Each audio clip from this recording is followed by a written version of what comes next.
अजीब जी, आगरा से। गुरुदेव भगवान, आपके चरणों में कोटि कोटि प्रणाम। महाराज जी, इस शरीर की एकमात्र पुत्री गंभीर हृदय रोग से पीड़ित है। वह वृंदावन वास की दृढ़ इच्छा रखती है। वह श्री जी के चरणों में अपना जीवन समर्पित करना चाहती है, परंतु इलाज के कारण उसकी इच्छा के विरुद्ध मुझे डॉक्टर के पास ले जाना पड़ता है, जिसके कारण उसे बहुत कष्ट होता है। क्या उसी की इच्छा का मान रखते हुए सब कुछ छोड़कर वृंदावन वास करना मेरे लिए उचित होगा? वृंदावन वास तो अहोभाग्य सौभाग्य, और शरीर रोग आना ये प्रारब्ध के अनुसार है। तो रोग रूप से भगवान आए तो औषधि रूप से पूजा कर लेनी चाहिए। किसका प्रश्न है? औषधि रूपी पूजा कर लेनी चाहिए। रोग की निवृत्ति के लिए औषधि लेते रहना चाहिए। अब वृंदावन वास के लिए आपकी कितनी सामर्थ्य और कितना भाव, ये दोनों बात देखनी होगी, क्योंकि वृंदावन वास कोई सरल नहीं है, अर्थ प्रधान समय है। तो बहुत यहाँ सब देश विदेश के लोग आते हैं, तो हर चीज महंगी है। लाख रुपया इलाज में खर्च करवा रहे हैं डॉक्टर लोग, और उसके बाद में यूँ कह रहे हैं कि हम 1 मिनट की गारंटी नहीं लेंगे। 50 लाख रुपए ऑपरेशन के मांगे हैं। हाँ, गारंटी किसकी है? कब आखिरी श्वास हो जाए, इसका डॉक्टर क्या करे? नहीं, इसका डॉक्टर क्या करेंगे? किसी का भी हो तो क्या करेंगे डॉक्टर, हमें बताओ। डॉक्टर तो अपने विज्ञान के अनुसार ऑपरेशन कर देंगे, और अगर उसी समय प्राण जाने तो चले जाएंगे, बचा थोड़ी पाएंगे। डॉक्टर के प्राण जाने तो ऑपरेशन पूरा नहीं होगा, वो पहले चला जाएगा।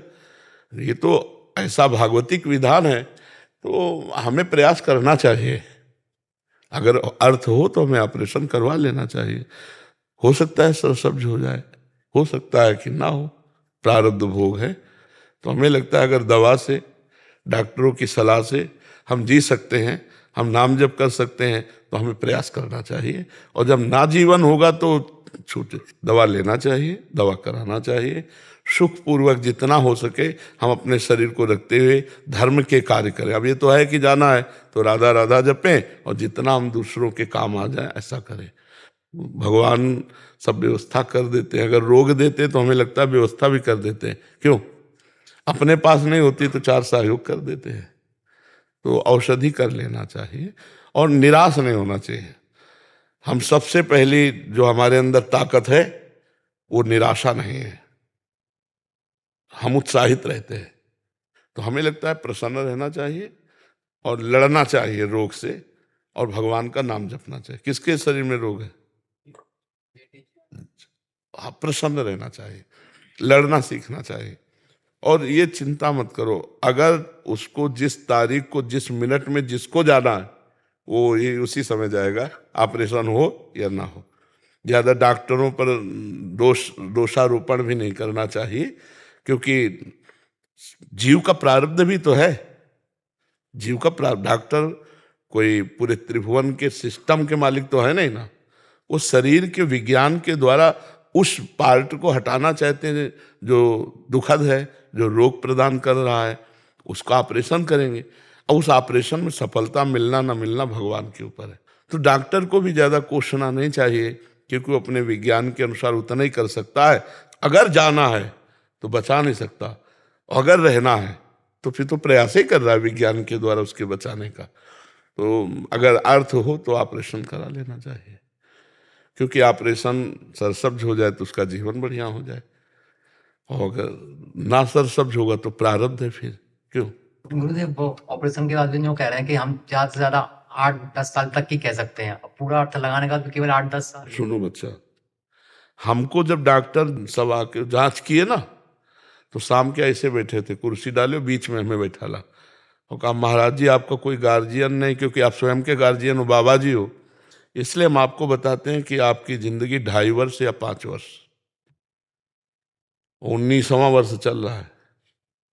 अब आप डायलिसिस में प्राण निकल जाए बात अलग है। तो ये सब फूला फाला है, लेकिन हमें इतना उत्साह कि मतलब हम अपने मन में इतने प्रसन्न रहते हैं, इतने जोशीला भाव रहता है हमारे अंदर भगवान की कृपा से, कि अगर अभी हो तो अभी एकदम तैयार, एकदम किडनी फिडनी भूल जाएंगे क्या बीमार है। तो हमें लगता है 5-10 साल अगर ये राधा नाम जप लेगी तो इसे भगवान की प्राप्ति हो जाएगी। 5-10 साल बहुत होते हैं, इसके तो 5-10 साल वो कह रहे, तो आपके तो 5-10 साल का भी भरोसा नहीं।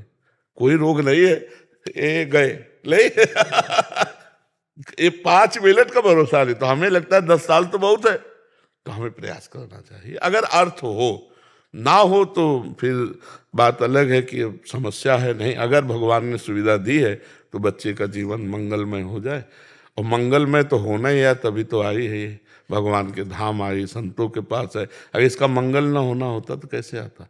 मंगल तो शुरू हो गया ना, उस जीव का उसी दिन से मंगल शुरू हो जाता है जब वो भगवान या भगवान के भक्त से जुड़ जाए। अब मोहि भा भरोसा हनुमंता, बिनु हरि कृपा मिले नहीं संता। जिस दिन से हनुमान जी मिले उस दिन से विभीषण जी का परम मंगल शुरू हो गया, भगवान के समीप पहुंच गए। तो जीव का परम मंगल तो है ही, क्योंकि वो भागवतिक है। तो बच्चा तुम राधा राधा रटा करो, राधा राधा जपा करो, और जो बने सो आप करो। सबसे बड़ी औषधि राधा राधा है, करके देख लेना। उसी के बल हम खुश रहते हैं, उसी के बल हम पुष्ट रहते हैं।